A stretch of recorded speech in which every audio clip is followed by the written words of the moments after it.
Aujourd'hui, je vais te présenter mon point de vue sur les intelligences artificielles, comment elles ont changé ma vie. J'ai eu personnellement un gros chamboulement en janvier 2023 quand je me suis dit que mon métier de graphiste n'était plus réellement à la page et que tout allait changer.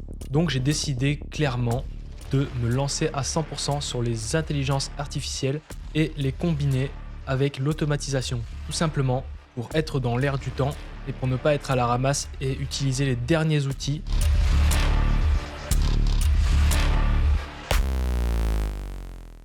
Ça fait déjà plus de 10 ans que j'utilise Illustrator, Photoshop et certains outils.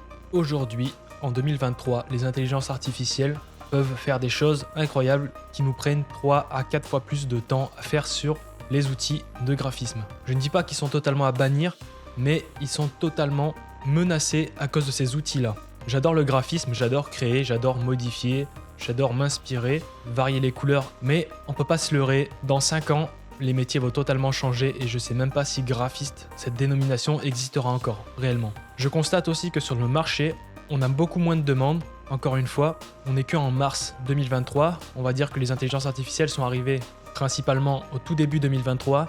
En 3 mois, on a déjà une demande qui a quand même chuté, de mon point de vue personnel. Donc, j'ai pris le risque de basculer totalement sur ces intelligences artificielles, apprendre un maximum, tester dans plusieurs langues, partir en quelque sorte en machine learning.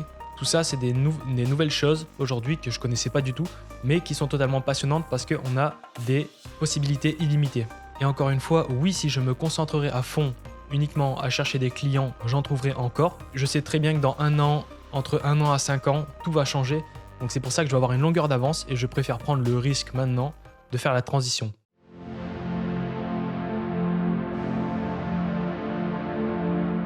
Janvier 2023, toute nouvelle année, nouvelle résolution, tout était en place. Et là, chamboulement. Les intelligences artificielles arrivent en masse, tout le monde en parle. C'est du grand n'importe quoi, tout a changé en quelques heures. Donc, il faut prendre une décision. Soit je reste dans ma zone de confort et je continue à faire ce que je fais actuellement, ou soit je prends un gros risque, je divise par 2 ou par 3 mon chiffre d'affaires, mais je change totalement de stratégie. Je détruis pour reconstruire derrière. Évidemment, j'aime le risque, donc j'ai testé la deuxième option. Et pour l'instant, ça a l'air quand même de bien se passer.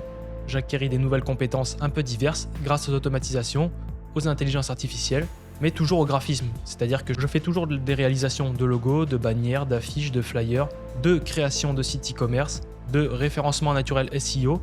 Et là, je me mets un petit peu d'automatisation aussi pour les entreprises qui ont besoin d'automatiser certains services de prospection, que je commence à me perfectionner dans ce domaine. Et je commence actuellement un peu le code, donc tout ce qui va être CSS, PHP, uniquement pour comprendre. C'est pas vraiment pour coder, parce que je sais que c'est un métier qui est aussi menacé, mais c'est pour comprendre les bases, parce que j'arrivais pas à différencier CSS, PHP. Donc voilà, ça fait partie d'une de mes clés de 2023.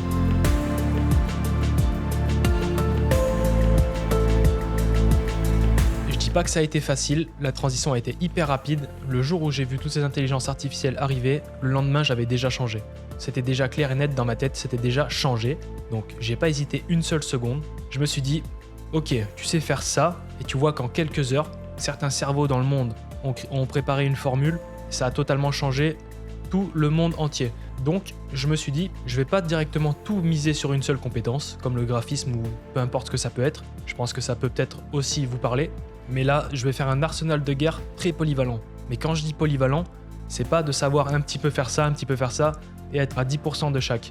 C'est-à-dire que je pars en machine learning, quand j'attaque un domaine, je le fais à 110%, en concentration maximale, aucune distraction, je l'apprends, je prends des notes plusieurs fois, je m'entraîne grâce à certaines intelligences artificielles avec des formules qui me permettent de me perfectionner encore plus, et je remplis mon arsenal de guerre en étant un maximum polyvalent pour que dans 5 ans, que je puisse créer une entreprise pour un client, l'automatiser entièrement, utiliser l'intelligence artificielle pour le marketing, les pages de vente, les pages de contact, tout doit être formulé parfaitement, les graphismes doivent être vraiment parfaits, attrayants, avoir des modules externes de qualité supérieure et tout automatiser. Ça, c'est réellement un but dans 5 ans, mais pour y parvenir, c'est pas en demandant dans 4 à 5 ans à des prestataires de services hyper calés en IA et en automatisation, ça va coûter un bras, c'est certain, parce qu'il faut des compétences vraiment incroyables. Donc je me suis dit, je vais apprendre à le faire et ce sera mon job, c'est sûr. Donc voilà, on passe de savoir faire uniquement du graphisme à un arsenal polyvalent. Du graphisme en numéro 1, du marketing des stratégies de vente, du référencement naturel, du référencement payant aussi, de l'automatisation avec des outils externes et de l'intelligence artificielle.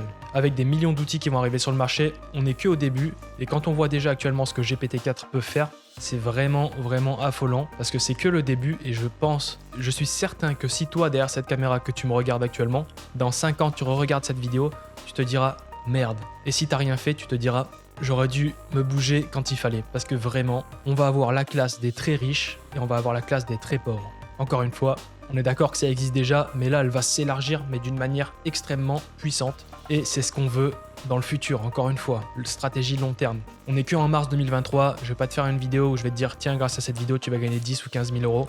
Même si tu les gagnes, ce sera du court terme, mais tu sauras pas maîtriser cette technique encore une fois. Donc on part sur la stratégie long terme. Peut-être qu'elle est plus dure, mais à la fin, quand on arrive en haut de la montagne, il y en aura quand même une autre à monter, mais au moins on a réussi à monter la première. Et ça c'est le plus important. Donc voilà, pour finir avec quelques mots-clés très importants, automatisation, intelligence, concentration et puissance. Pour ceux qui me suivent avant que ma chaîne s'appelle Productive Boost, c'était Mayday Design, mais je peux plus m'appeler comme ça, étant donné que maintenant on part sur une autre stratégie avec beaucoup plus de vidéos qualitatives. On va un peu plus faire réfléchir notre cerveau et il y a des milliers d'opportunités. Mais en tout cas, si tu suis cette chaîne, ne te dis pas grâce à cette chaîne, tu vas gagner des millions d'euros. Si tu veux gagner des millions d'euros, il va falloir que tu bosses intelligemment comme un acharné et que tu sacrifies certaines choses. Et ça, c'est obligatoire. Personne ne gagne des millions à part au loto, mais quand on regarde dans la moyenne ce que les gens qui jouent au loto deviennent, la plupart du temps, eh ben, ça donne pas envie. Donc voilà, à très vite pour des vidéos inspirantes, puissantes, vous permettront de gagner sur le long terme. C'était le représentant de Productive Boost. À bientôt.